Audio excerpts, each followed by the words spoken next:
It? This can't possibly be the place. But it has to be. I've made no mistake in my calculations. But a stable, my friend?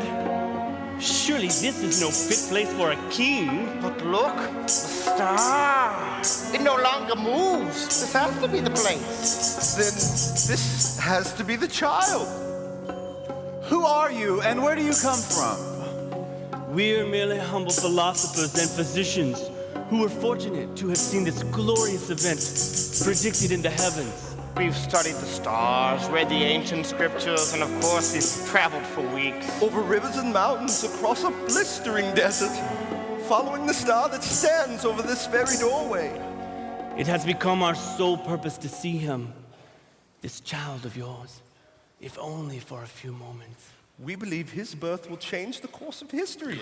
At first, I couldn't believe the star had led us here. It was such a lowly place for a king. It made no sense at all. Born not in glory, but in humility, as the prophet Isaiah said. Yes. He's to be the suffering servant to take away the sins of the world. Yes. What is his name? His name is Jesus.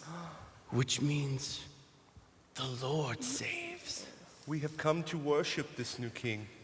And to offer our humble gifts to this child, this hope of the ages. Use this to lighten your load. It is a heavy burden you have elected to carry. And a long journey ahead for you to make. Oh, we'll be going home soon. No, my child. You must not return home to Galilee. There are those that would come not to worship, but to destroy a rival king. You mean King Herod? A madman. His spies have followed us since we left the borders of Judea. But we've already made plans to return home by another way. Yes, somewhere. But what if he should follow us here to find the child? We must leave immediately. Yes. Most certainly. Yes. Herod will learn of the birth and seek out the child to kill him. You must also leave the country quickly and quietly. Perhaps to Egypt. Yes, to Egypt. Outside the grip of Herod and his soldiers. Of course. Egypt. Yes. Egypt. The land of our people's exile. But Joseph, I'm afraid. I want to go home to Galilee. I know, Mary. Jesus must be our only concern. No doubt these men were right about Herod. But Egypt, such a foreign place. So that's what the ancient scripture meant.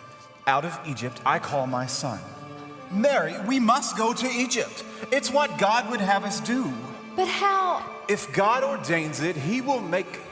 Oh, of course, Mary. What? I was just thinking about how much my father would have loved to have seen this. He was so sure the Messiah would come soon. Think of it, Mary. Generations of our people have longed for the day he would come, waiting, wondering, where is God? And he is here.